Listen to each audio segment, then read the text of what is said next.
Welcome into another podcast episode for Coatings Pro magazine. I'm Stephanie Chizik, and I'm editor-in-chief of Coatings Pro. We have with us today Haley Jordan, Business Development Assistant at SprayTech.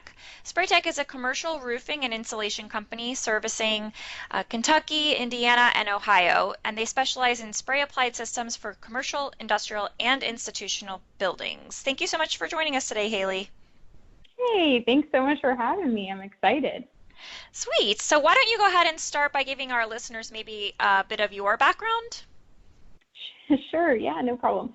I am actually, so both of my parents own SprayTech. We are a woman-owned company, so my mom actually owns the majority, but they have been in business together and running SprayTech for 30 years. This is our 30th year, so we celebrated that.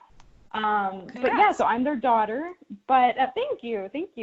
I'm their daughter. I always joke that I've been working here for 25 years, but that it feels like it just because I have grown up with SprayTech, but I went to school for actually multimedia journalism, so a little different than roofing, but and then I actually worked in home staging and interior design for a while until I graduated college, and Dad asked if I would come and give him 1 year at SprayTech, just working in the office, doing some marketing, and that was like 3 or 4, maybe 5 years ago now. So I stuck around, and I'm a roofer now, and I love that. That's amazing, yeah. Well, and can you just give a little bit of maybe an overview of what you guys do at SprayTech? Sure, yeah. Probably my favorite thing. We repair and restore all types of roofs, commercial roofs, and we also insulate. So we're spray foam insulation. Spray applied systems are our specialty.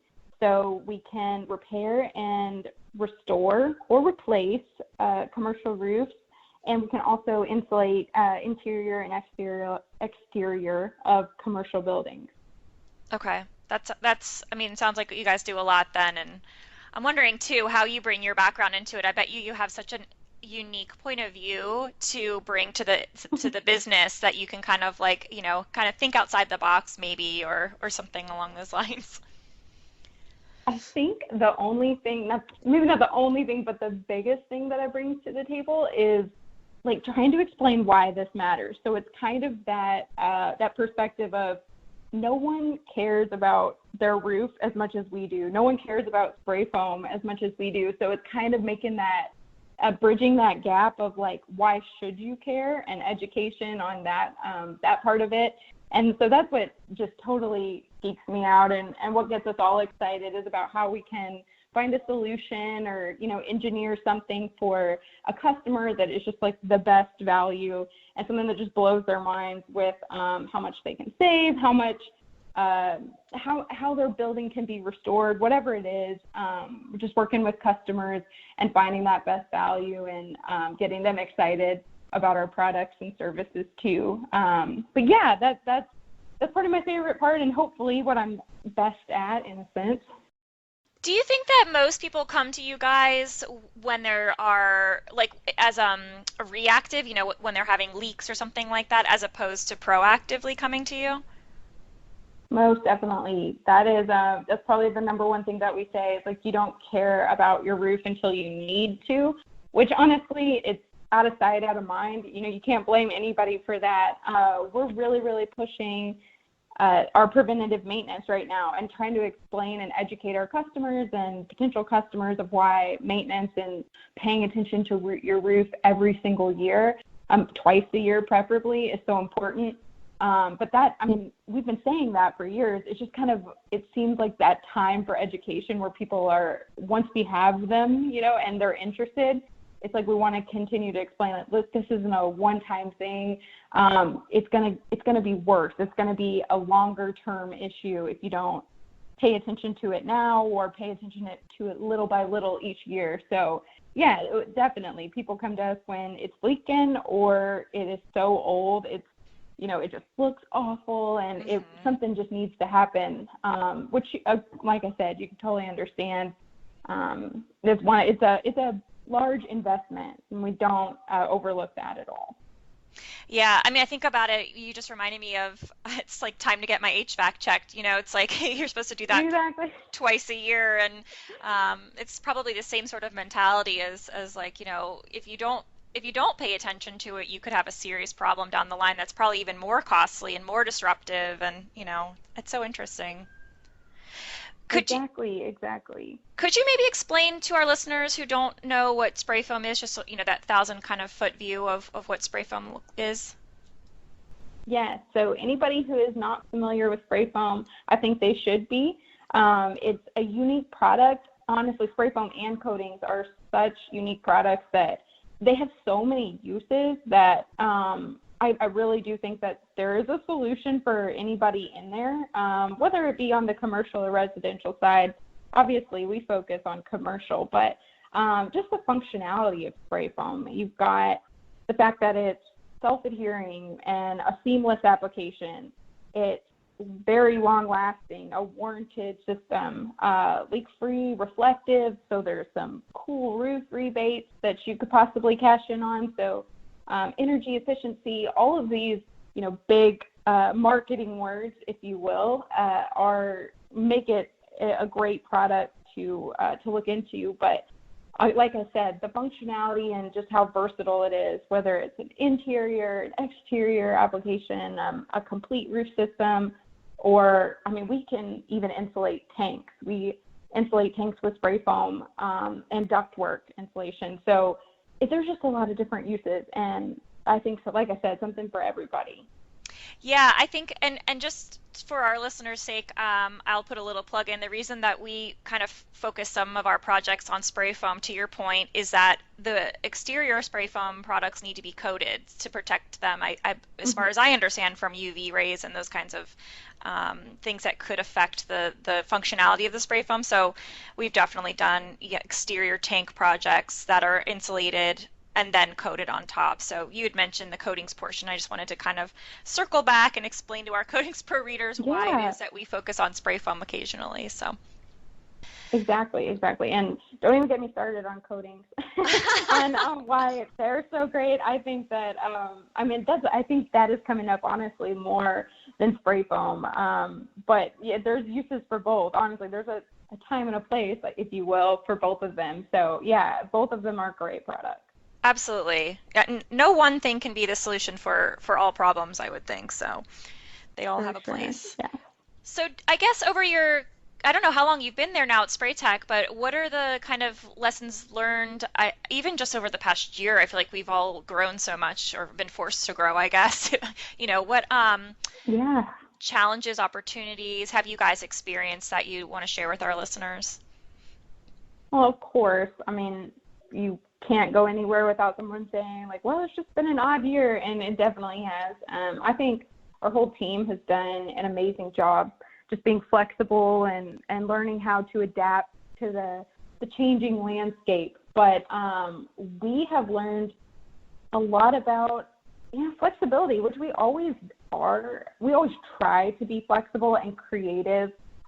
One of our values is the fact that we can value engineer a solution to something. Like you said, there's not one solution for everything. So really having to adapt in like the different areas of masks and temperature checks and working around other contractors in a safe and distant way. But thankfully, we were able to keep going during the shutdown and just being part of the construction industry. But it didn't come without challenges, obviously. But that being said, we learned a lot about adapting and especially with people's budgets, they need work done, but obviously took a huge hit this year. So our repair division has really grown. It's like, okay, let's just fix some of the main problems and then put you on a plan to save up, what you have to budget for, and we'll restore the roof a few years down the road. But we've also kind of diversified our services a little bit this year too.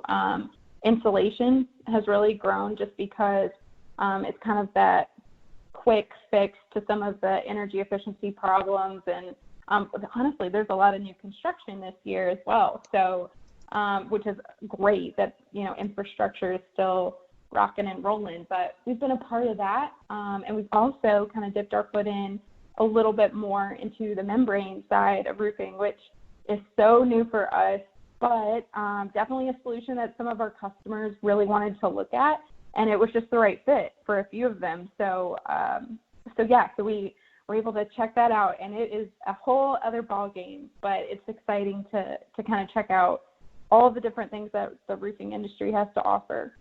When you say membrane, do you mean like TPO or built-up roof or something like that? Yes, ma'am. Yeah, so we've been working with some manufacturers and some contractors, like subcontractors too, to try to figure out just the best, most quality application for those.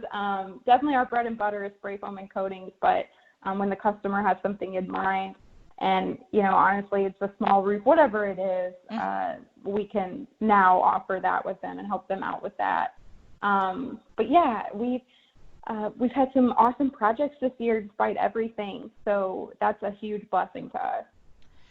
Yeah, and I think your point about being flexible, I think, is a really good one to kind of a key takeaway for me at least, is it's kind of like, that flexibility was probably underlying in your business already, but to be able to hone in on that and do what your customers or clients need, because obviously their situation is constantly changing as well. That's really great. Do you see that you'll be able to kind of take those kinds of changes with you into the future? Or, I mean, do you see any big changes that are maybe coming down the pike for the contracting world? Sure, yeah. I think honestly, I think we all have a tendency to get, to put ourselves on autopilot almost and just kind of put our blinders on and do what we've always done. But, despite all the major setbacks that this has brought, it has definitely opened our eyes to, wow, okay, we need to figure something else out. The way that it was is not going to work anymore. And I mean, that I think is just for years to come, honestly. I'm no expert on it or anything, but I definitely think that our team here at SprayTech, the eyes have been opened. Our eyes have been open to, okay, we got to adapt. We need to educate people. We need to show some of the new ways of doing things. And so I'm excited about those possibilities of what's to come. And I think that, it's kind of like a kind of a breath of fresh air in a sense that we're kind of pumped up about some changes, and it really made us focus on even some of our internal processes and gave us a little bit of time to really focus on those as well, just to make sure that we're offering present and future customers the best version of us. And so, yeah, if anything, I think it made, everybody kind of like wake up a little bit and get creative and learn how to work together but be apart in some sense. So there's a lot of rebuilding that needs to happen, and honestly, that's what I miss the most of this year probably, is just working with other contractors and educating them on our products and services. So I'm excited to either do that virtually here in the next, few months, or if we can, figuring out how to get in there and see them, because the biggest part of this industry, or at least with what we're doing, is education and showing them what the value of this system is. So adapting to that is going to be our 2021 focus for sure. I love that. I mean, it's such a, there's obviously a lot of negatives that have happened this past year, but what a great kind of way to find a positive spin to it for your company, and sounds like for like personal growth as well within the company. That's great. Do you think that some of that virtual relationship building that you sort of mentioned or you alluded to, you definitely are active on social media. Has that sort of helped or kind of been in the place of those personal meetings, or is that working, or are you finding other solutions? Yeah, I think it's been good. I honestly was very hesitant to ever get started on LinkedIn. Well, at least a few years ago, my dad pushed and pushed and pushed and said, no, you need to be on LinkedIn. I was like, no, no one gets on that. Like that's not where our demographic is. But, more than anything, one, I can totally take a knee and say I was so wrong in that wherever you can be, I'll tell him that. He's not here right now, but if he listens to this, he'll know that I said I was wrong. But, I think that anywhere that somebody could find you, or if someone's searching for you, they're already interested. You know what I mean? You have a little bit of that interest from them that you need to capitalize on. So put your best foot forward, whether they're giving you a phone call and you get to explain it over the phone, you get to go out and show them what you do, or if they're just doing their research and can find some of your content online, obviously. So it just kind of clicked in that way of, it's like, what do people want to see? What do people need to see? And just kind of honing in our messaging a little bit more than we were before. Obviously, we have a lot of way to go, but I've got some cool ideas, at least they're cool in my mind, for next year for some content. But I think across the board, and I was talking to one of our manufacturing reps about this just on Friday, about drone footage and videos, and it's like, she was complaining about it too. She's just saying that all of our videos are out of date and they're not speaking to the right demographic. You know, we can't explain what we do well enough with those videos, and so everything needs to be updated. And I totally agreed. I think that the industry as a whole is going to get much better on the virtual front and making videos and just being really descriptive with it. So I'm excited for our growth as an industry in the next few years. Yeah, I think you're right. I mean, and with cell phones and drones and all these tools we now have at our disposal, Sure. that everyone seems to have at their disposal, it's kind of like, okay, well, now's the time to capitalize on all of that. That's a great idea. I think that, well, Coatings Pro too, they, just in general, their education front, I think that that's so important. They're showcasing some of these projects, they're showcasing contractors, and whether or not the mass majority of people ever see these things, if anybody ever searches for it, it's going to be there. And that is like, that there's so much value in that. You just can't even really put a price tag on it. So, I mean, I obviously really, really appreciate that, just that we have that support from you all. Yeah, I mean, thanks for the plug. I'll take it. That was not paid for. Not at And all, I swear. that's actually a really good kind of dovetail question to my kind of, I wanted to go into the awards program too. So the way that you and I met was because you guys had submitted for, I think this is how we met at least, for the awards program last year, Mhm. and you guys won third place in the commercial roof category for a project that was called Industrial Coating Systems. So I just thought, now's the perfect time.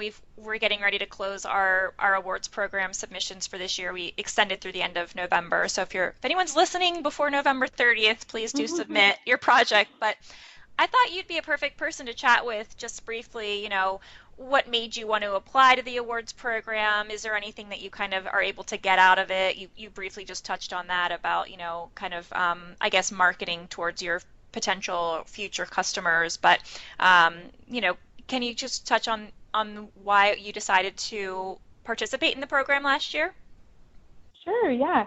I was kind of thinking back at it, or back on it a little bit, when I was thinking about our conversation, and I remembered that I honestly was not going to submit anything last year, and so I'm embarrassed to say that I wasn't going to. It was the end of the year, and I had a lot of stuff going on, Mm-hmm. but the guys in my office kept, forwarding the emails that you guys send, to reminder, blah blah blah, and so I was like, fine, fine.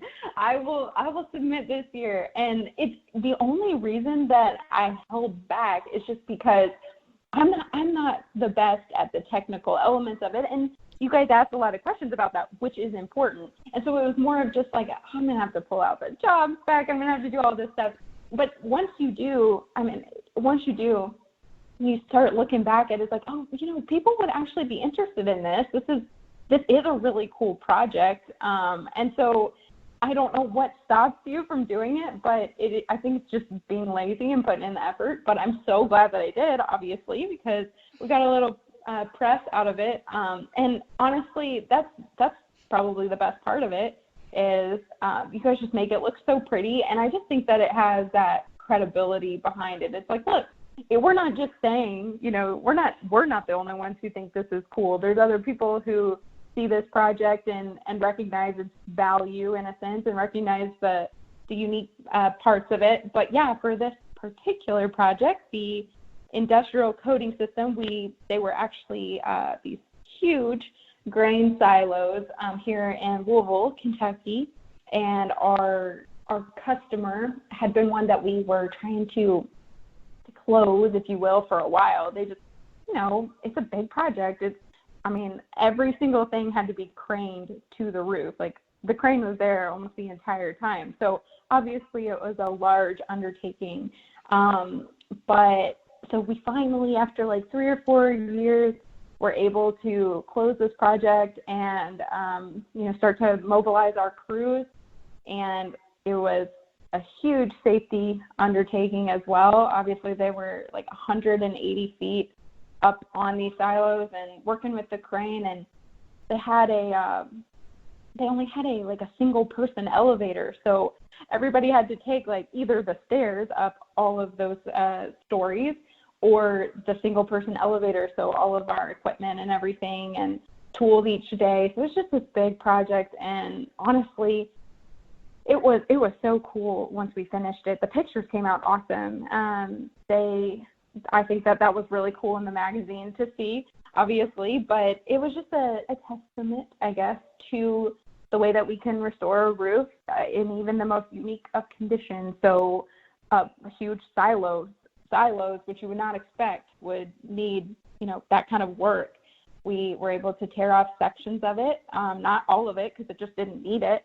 So we just tore off the sections that were wet and that held moisture and replaced those with spray foam and then coated over all of it. And so that was just really cool. And I think that that same company actually called us just the other day for something else. So we're excited to work with them again. But I do think people were impressed by that and honestly would not have put that much emphasis on it if it hadn't been for you all asking me to, in a sense. Hounding you, apparently. Yeah, the emails. The emails.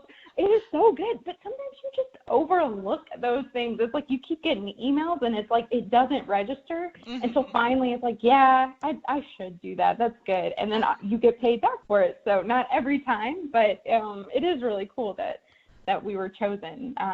Definitely a victory over here. That's awesome. Yeah, thanks for sharing that. And we'll be sure to link to the project's profile that we did the write-up that Haley's talking about in the show notes today. So, yeah, awesome. Thanks. We definitely appreciate all of the support, and we've heard similar stories from other contractors that the awards program allows them to kind of use it for their own marketing material to say, like you just said, hey, we're not just touting our own, work. We want to shout from the rooftops that a international magazine is also able to identify that we were an award-winning project. So it definitely it's a win-win as far as we're concerned, and that's why we do it. We want to make sure that we're awarding and rewarding deserving crews. So awesome. Well, thanks for the plug that I made you plug. Oh, good. Is there anything else that you want to mention before we sign off today? I mean, we've definitely been able to chat a lot about what you guys do and, the kind of the spray foam roofing world. But if there's anything else, please feel free to mention it. Sure. I think the only thing that I want to convey probably the most is just that if you have a project, if someone listening has a project, no matter where you are, but you think that you could potentially save money by just repairing or restoring a roof or, a tank, whatever it might be, it's that spray foam and coatings are great options. If you don't know a lot about them, you should do some research. Coatings Pro obviously has some great spots for that, or our website, we have a lot there. Just if someone's interested, obviously we service a certain area, so if you're outside of our area, might not be the best fit, but at least we have that information there if you're interested, and our guys are always game to talk about it, to just provide that information for somebody if they're interested, because we really do believe in the products, honestly, especially the ones that we work with from, some of our key manufacturers. We work a lot with them. And so, yeah, that's all I would add, probably. And do you want to maybe go ahead and give your website then so that people can reach out if they want? Sure. Most definitely. It is www.spray-tech, and that's TEC, so spray-tech.com. And a lot of people put the H in there, but there's no H, so spray-tech.com. Perfect. And we'll add that too to the show notes. So awesome. Well, thank you so much for all of your time today, Haley. That was really great chatting with you and giving some of our listeners, some good tips on maybe how they can use spray foam in their contracting business as well. Yeah, thank you so much for having me.